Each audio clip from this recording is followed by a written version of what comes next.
नमस्कार।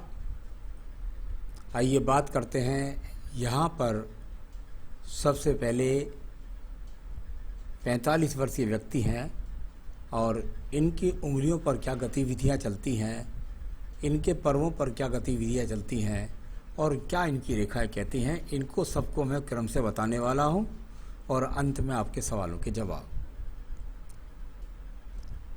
यहाँ पर सबसे पहले कनिष्ठा उंगली की बात करता हूँ तो कनिष्ठा उंगली सूर्य की उंगली के प्रथम पर्व तक पहुँच गई है। व्यक्ति के पास में ज्ञान की कोई भी कमी नहीं है, व्यक्ति के पास में बुद्धि की कोई भी कमी नहीं है।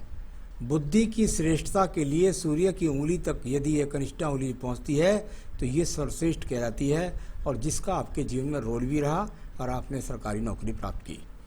प्रथम पर्व मानसिक आज भी पूरी तरीके से बली है। बुढ़ापे के अंत समय तक आपकी याददाश्त भी अच्छी रहने वाली है। सेकंड पर्व पर खड़ी हुई रेखाएं व्यक्ति के अंदर किसी तरीके का उग्र स्वभाव वर्तमान में दिखलाई नहीं देता, यानी इस समय कोई झगड़ने की प्रवृत्ति जैसी स्थिति नज़र नहीं आती। अभी की बात कर रहा हूँ।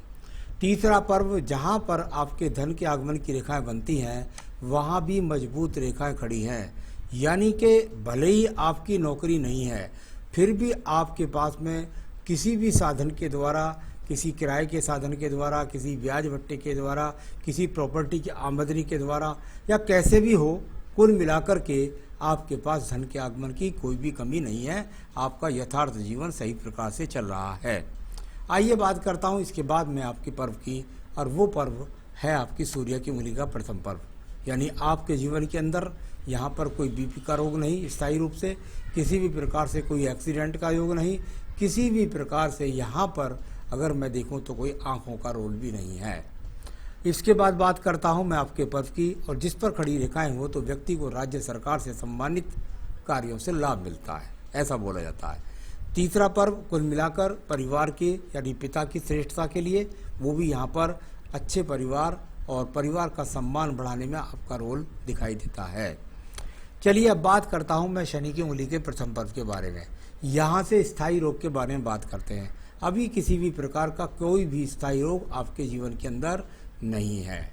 जैसा कि मैंने बुध की उंगली से बोला ऐसा ही शनि के सेकंड पर्व पर भी दिखाई दिया, यानी कहीं से कोई भी आपके ऊपर कर्जा नहीं, किसी भी प्रकार से कोई धन डूबने का योग नहीं, किसी भी प्रकार से आर्थिक स्थिति यहाँ से कमज़ोर नहीं आती है।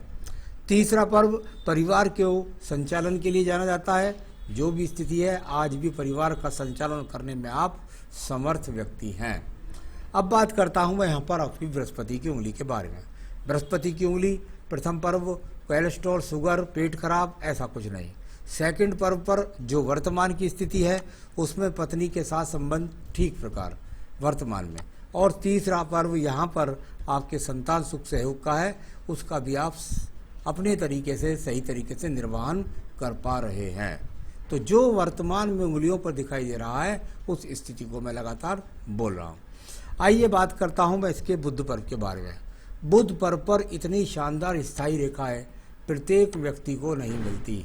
जब ये श्रेणी क्रम में हो, यानी जैसे स्टेयर्स वाइज स्टेयर्स क्रम जैसे आपके बनी हुई है, तो ऐसा व्यक्ति जमीन पर से आसमान को छूता है। यानी कुल मिलाकर जहाँ से आप चले थे वहाँ पर धन की इतनी ज़्यादा स्थिति मजबूत नहीं थी, और उसके बाद आपने स्टेयर्स वाइज इन खड़ी रेखाओं से धन की संपन्नता को बनाया, तो ये अच्छा चिन्ह यहाँ पर दिखाई दिया।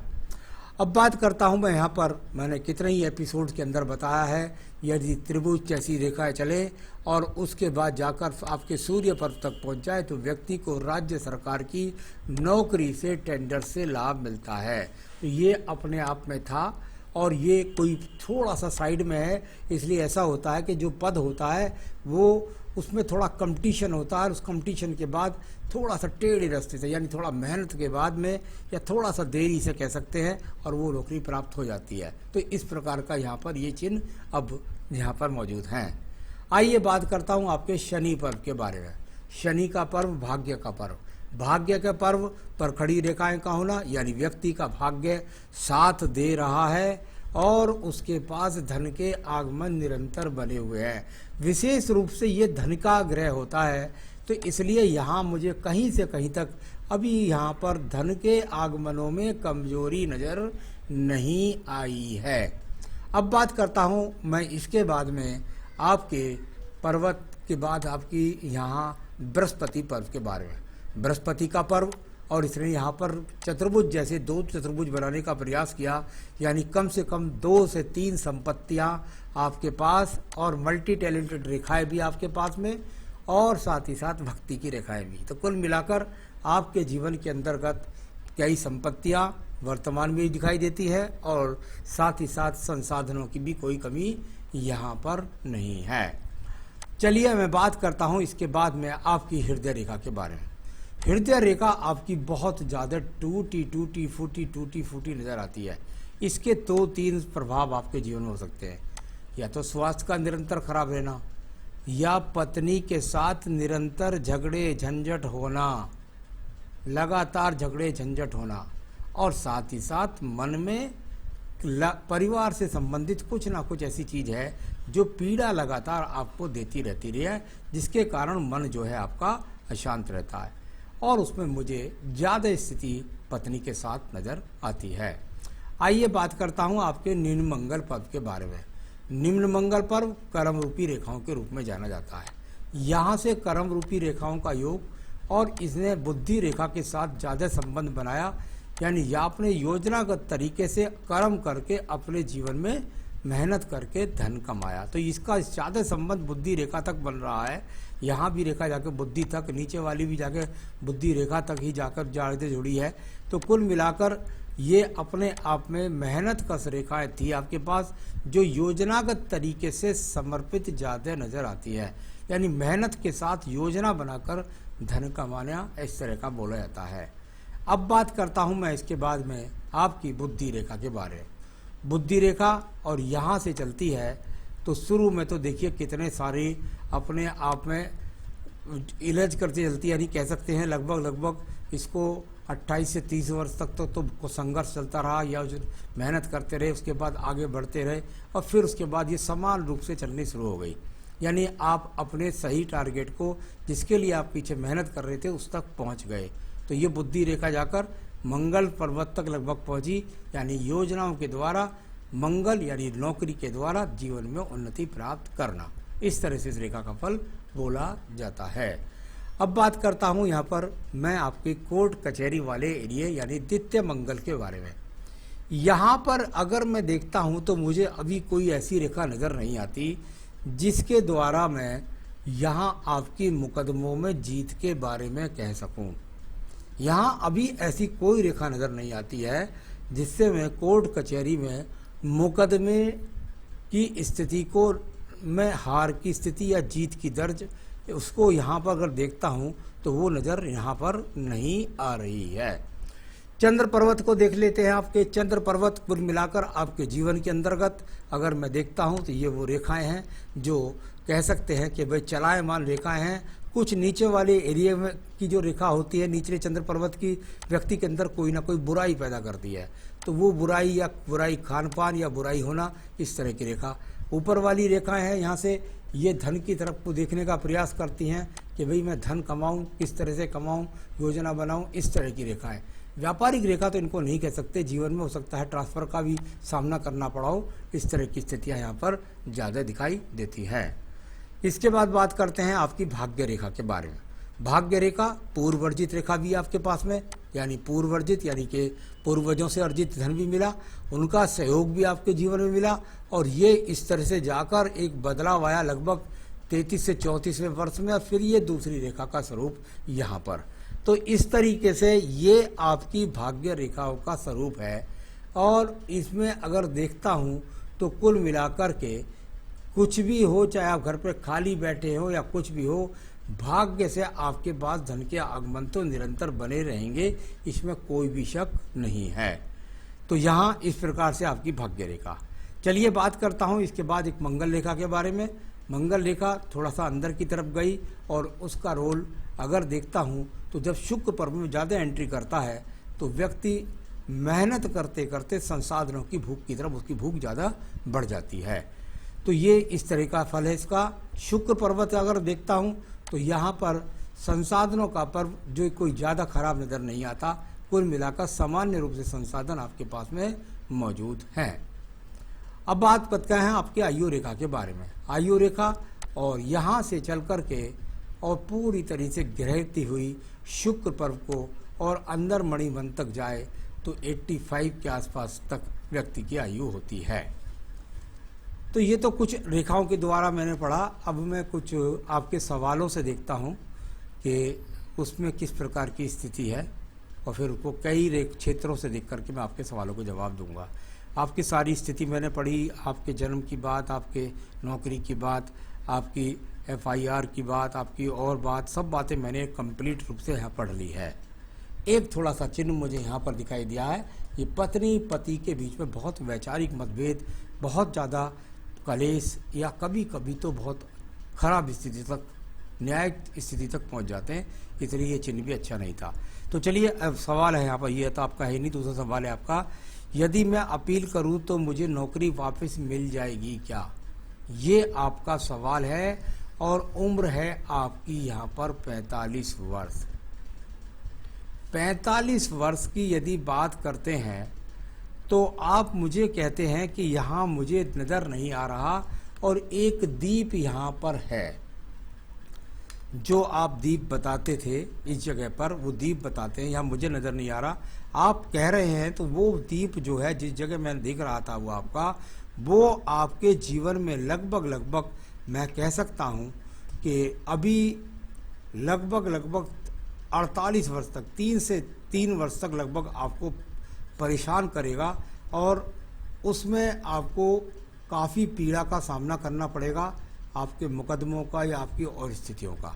तो ये इस तरह की स्थिति यहाँ पर अभी मुझे नहीं लगता कि आप अपील करके दोबारा से अपनी नौकरी प्राप्त कर सकते हैं। तो मुझे अभी नहीं दिख रहा है, इसलिए मैं इसके बारे में कुछ कह नहीं सकता। मेरे विरुद्ध जो न्यायालय में केस है उसमें मुझे जीत मिलेगी क्या?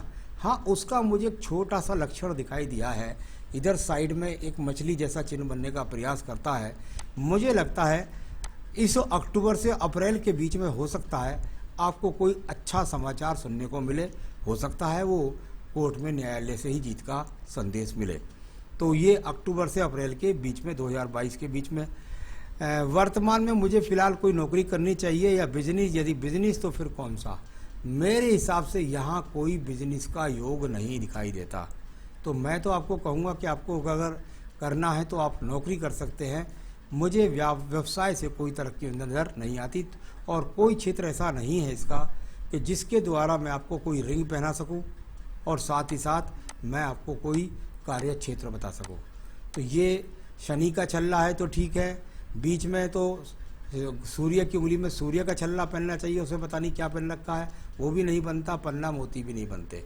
तो ये मेरे हिसाब से तो कोई नग आपका बनता ही नहीं है। तो मेरे हिसाब से मैं तो कहूँगा कोई नौकरी कर ले तो ज़्यादा अच्छा है। मेरा भविष्य तथा बुढ़ापा कैसा होगा? बुढ़ापे के लिए अच्छी रेखाएं, उसकी मुझे चिंता नहीं है। आपके आयु रेखा का पक्ष भी मजबूत है, आपकी जो हृदय रेखा है उसका पक्ष भी मजबूत है और बुद्धि रेखा का भी। तो कुल मिलाकर मुझे किसी प्रकार की परेशानी, बुढ़ापा सही है। इन सब परेशानियों से मुक्ति मुझे कब मिलेगी? मुझको लगता है लगभग 3 साल के बाद में आपको काफ़ी कुछ, आपको परेशानियों से मुक्ति आप महसूस करेंगे। अभी 3 साल काफ़ी टिपिकल रहने वाले हैं। मेरी हथेली में शनि पर्वत के पास हृदय रेखा के बाद एक मछली का चिन्ह बनता है। इसको आप कह रहे हैं कि मेरे दाएं हाथ में हथेली के पास ये यहाँ पर हो सकता है आप किसी मछली को बनाने का प्रयास कर रहे हो। लगता भी है कि यव जैसी मछली का बनना। अगर वो मछली का चिन्ह है तो वो बुढ़ापे के लिए सुरक्षित चिन्ह बोला जाता है। मेरे दाएं हाथ की मुख्य भाग्य रेखा जहाँ पर विलुप्त है, वहाँ पर गौर से देखने पर भाग्य रेखा पर डबल दीप जैसी हल्की आकृति है। जो आपने मुझे बताया वो मुझे दिखाई नहीं दी। फिर भी यहाँ पर अगर वो चिन्ह है तो वो आपके लिए खतरनाक है, क्योंकि दीप जब हाथ के अंदर बनेगा तब आपके जीवन में समस्याएं देगा। तो तो जो आपने बताया उसके हिसाब से भी मैं समझता हूँ लगभग 48 से पहले आपको मुक्ति नहीं है उससे। तो ये इस तरीके से आपके सारे सवालों के जवाब मैंने पढ़े।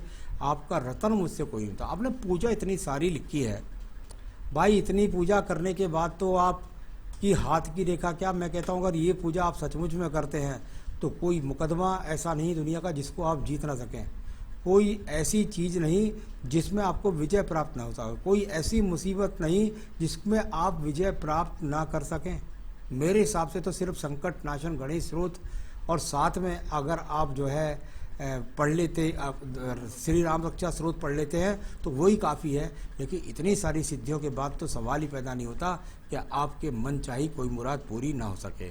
तो मेरे हिसाब से तो वो 2 पूजा और बस शनिवार के दिन आपको सुंदरकांड का पाठ, तो मेरे हिसाब से तो उसमें ही आपको काफ़ी कुछ विजय प्राप्त हो जाएगी अपनी सभी चीज़ों में। लेकिन ये पूजा करते हैं जब तक आपका नौकरी नहीं है, टाइम समय है, तो भाई साहब फिर तो आप सिद्ध पुरुष बन जाएंगे। बस आप खुश रहें, आपके जीवन में आपकी सभी इच्छाएं पूरी हों, ये मेरी शुभकामनाएं हैं। रेखाएं तो रातों रात बन जाती है और आप अपने जीवन में सफल हो, यही मैं चाहता हूँ। नमस्कार।